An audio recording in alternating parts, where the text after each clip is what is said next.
Nights with Steve Price from the 50UP Club. Christopher Zinn. Yep, Chris joins us every Thursday night. How are you? Yeah, I'm very well. Thank you, Stephen. I think that's what we're talking about really tonight is how we are and how that is measured and what it can be. You are a shining example of someone over 50 who's fit. You run, you do marathons, you're in really good shape. You've done a survey of... Who told you that? Yeah. Oh, I've seen you. I know you are.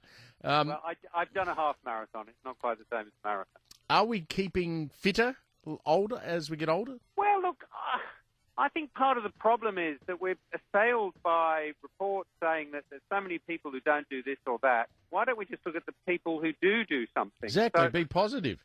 Exactly. So, I think as it's Christmas, let's look at the glass being half full about as opposed to half empty. And the National Health Survey from the Bureau of Statistics came out this week. And I think there's some stuff which gives us reason to be, joyful as opposed to be fearful. Now, Yep. I'm not a medic. I'm not an epidemiologist, so I know that they might have different takes of it. But 56% of those aged 15 and over consider themselves to be in excellent or very good health. Well, that's over half, and it's only 15% rate their health as fair or poor. So I think that puts us in the right path, and, that is self-assessment. But look, there are probably more people who do the right thing than there are people who do the wrong thing. And the problem is, because we always highlight those who do the wrong thing or who are in trouble, I'm not sure that really gives a great deal of incentive or impetus for people to do things slightly differently. There's so many strands to this too, though. I mean, the definition of are you healthy and fit really depends a little bit on what you consider to be reasonably healthy. Exactly, and that's why it's interesting with this Bureau of Statistics. They actually ask 19,000 people really self-assess it. So that, gives an idea of what people actually think their fitness is, and that's going to be different from what the doctors and the experts think. But again, what you feel about yourself is not an insignificant factor on how you may actually be. And half the men and women of Australia, Christopher, actually do that recommended 150 minutes of exercise a week. That's impressive.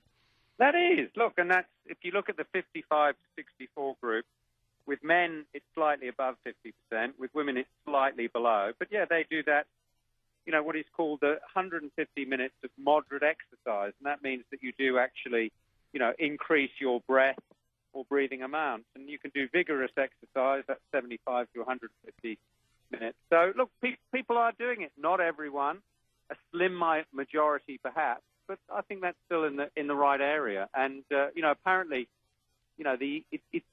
people are also heeding that example to drink a little less and eat a little less. So I think that, all the messages are beginning to get through, not fast enough for some people, but, as long as it's in the right direction, that's what counts. That is what counts. And certainly when you're getting older, health is much more of a concern than when you're younger, when you just take it so much for granted. The alcohol consumption figure surprised me a little. Yeah, look, it did me too, especially since we're always being berated for alcohol and how much there is and how much is being sold. So it's 17% of adults consume more than the recommended 2 standard drinks a day. So that means 80% do stick within the National Health and Medical Research Council lifetime risk guidelines, which I don't think is too bad, 80%. That's unbelievable. So about it, if you'd asked me, I would have gone, maybe 50-50 or 60-40, something like that. Well, I know. I suppose it depends a lot with the company or the kind of place that you work. Determines on what you consider as normal or whatever. Certainly men are more likely to exceed the guidelines. So, men do put away quite a bit more than women.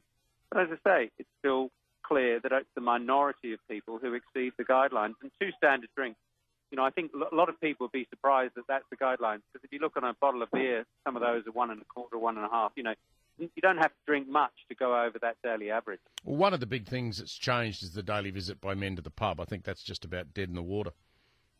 Well, alongside with many pubs, yes, as well, I feel. Look, there's probably much more drinking in the home because it's more acceptable and there are so many more bottle shops and the availability of liquor in that case is so much more available. It's been a pleasure catching up with you all year.